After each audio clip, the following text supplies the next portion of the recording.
Hello મિત્રો, આજે આપણે જોઈશું ધોરણ 8 ની અંદર ચેપ્ટર નંબર 5 વર્ગ અને વર્ગમૂળ લેક્ચર નંબર 2.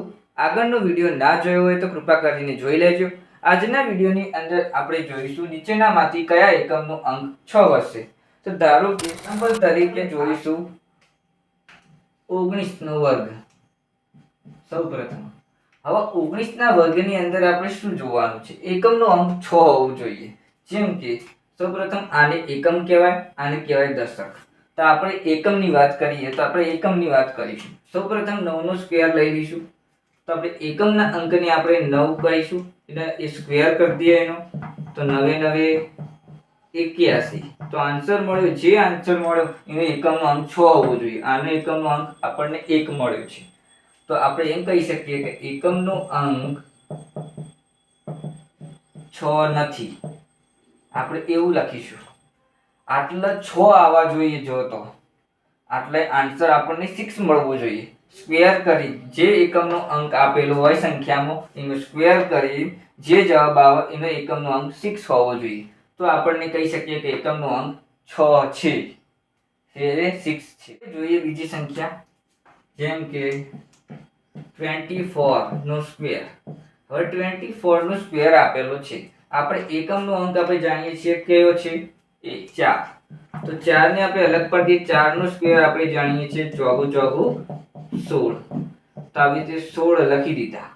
હવે આનો એકમનો અંક કયો કહેવાય? 6. તો આપણે જાણીએ છીએ એકમનો અંક 6 મળી જાય છે. તો આપણે એવું લખીશું, એકમનો અંક 6 છે. આવી રીતે લખી દે. આમાં એકમનો અંક 6 મળી જાય છે. તો આપણે એવું લખીશું, એકમનો અંક 6 છે. ત્રીજો દાખલો જોઈએ, ત્રીજું એક્ઝામ્પલ, જેમ કે 36 નો વર્ગ. 36 ના વર્ગની અંદર એકમનો અંક આપણને આપેલો છે 6. તો 6 નો વર્ગ કરીશું, છાયો છાયો 36. તો આપણને આન્સર મળે છે એકમના અંકની અંદર 6.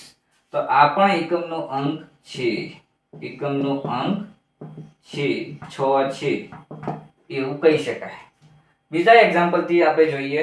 હવે આપણે બીજું એક્ઝામ્પલ જોઈએ, જેમ કે 26 નો વર્ગ. 26 ના વર્ગની અંદર આપણે એકમનો અંક શું છે? 6. છાયો છાયો 36.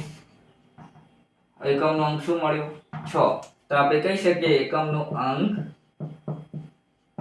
6 છે. આવી રીતે સૌપ્રથમ પછી બીજું એક્ઝામ્પલ લઈએ, જેમ કે 24 નો સ્ક્વેર. 24 ના સ્ક્વેર ની અંદર આપણે એવી સંખ્યા લઈએ 28 નો સ્ક્વેર. 28 ના સ્ક્વેર ની અંદર આપણે એકમનો અંક આપણે જોયો 8. તો 8 નો સ્ક્વેર કરીશું તો 88 64. આપણા એકમનો અંક આપણને 4 મળે છે. આપણે માંગીએ છીએ એકમનો અંક 6 હોવો જોઈએ. તો આપણે કહી શકીએ કે એકમનો અંક 6 નથી. 6 હોય તો હા કહેવાનું, ના હોય તો નહીં કહેવાનું. ઓકે. 20 ના વર્ગની અંદર આપણે 6 નો એકમનો અંક 6 આપે તો 6 નો સ્ક્વેર કર્યો તો 36 આન્સર મળ્યો. 36 ની અંદર એકમનો અંક 6 છે. તો એકમનો અંક 6 કહેવાય. 28 ના સ્ક્વેર ની અંદર આપણે 8 એકમનો અંક આપણને 8 મળ્યો. તો 8 નો સ્ક્વેર કર્યો 88 64 આન્સર મળ્યો.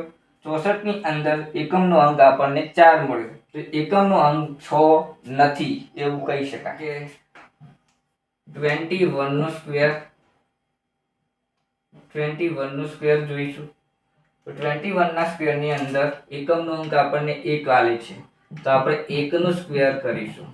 1 નો સ્ક્વેર 1 ગુણ્યા 1 જ થાય. તો આપણને એકમનો અંક 6 મળતો નથી. તો આપણે એવું લખીશું, એકમનો અંક 6 નથી. ઓકે. બીજું એક્ઝામ્પલ જોઈએ, 35 નો સ્ક્વેર. 35 ના સ્ક્વેર ની અંદર આપણે એકમનો અંક આપણે જોઈશું 5 આપેલો છે. તો 5 નો આપણે સ્ક્વેર કરીશું, પાયો પાયો 25. 25 મળ્યો આન્સર. હવે 25 આન્સર મળ્યો, એમાં એકમનો અંક આપણને 5 આપેલો છે. એકમનો અંક 5 આપેલો છે, તો આપણે એવું કહી શકીએ કે એકમનો અંક 6 નથી, એવું કહી શકાય. બીજા એક્ઝામ્પલ જોઈએ, જેમ કે 73 નો સ્ક્વેર. 73 ના સ્ક્વેર ની અંદર એકમનો અંક આપણે જાણીએ છીએ 3 આપેલો છે, તો 3 નો સ્ક્વેર કરીશું, 3 તરી 9, તો આન્સર મળ્યો આપણને 9, એટલે કે 09 કહી શકાય. આગળ એક શૂન્ય લગાવી દેવાનું. હવે એકમનો અંક આપણને 6 આપેલો નથી, તો આપણે જાણીએ છીએ એકમનો અંક 6 નથી, આપણે એવું કહી શકીએ. બીજા એક્ઝામ્પલ તરીકે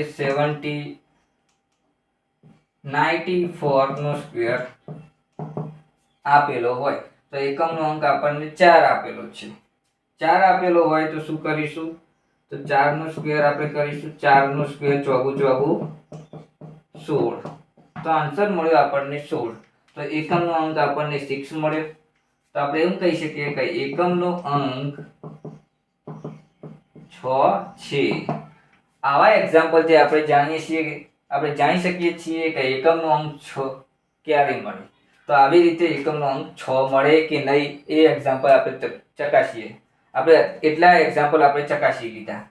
હવે વિડીયોમાં તમે નવા આવ્યા હોય તો મિત્રો સબસ્ક્રાઇબ કરી દેજો, લાઈકનું બટન દબાવી દેજો. હવે મિત્રો આ વિડીયોને આપણે આટલે સુધી રાખીએ છીએ. આ મારી ચેનલમાં તમે નવા આવ્યા હોય તો લાઈકનું બટન દબાવી દેજો, સબસ્ક્રાઇબ કરી દેજો ચેનલને, અને કોમેન્ટ કરીને જણાવો કે વિડીયો કેવો લાગ્યો. આવતા વિડીયોની અંદર નવી શરૂઆતની સાથે મળીશું. જય શ્રી રામ.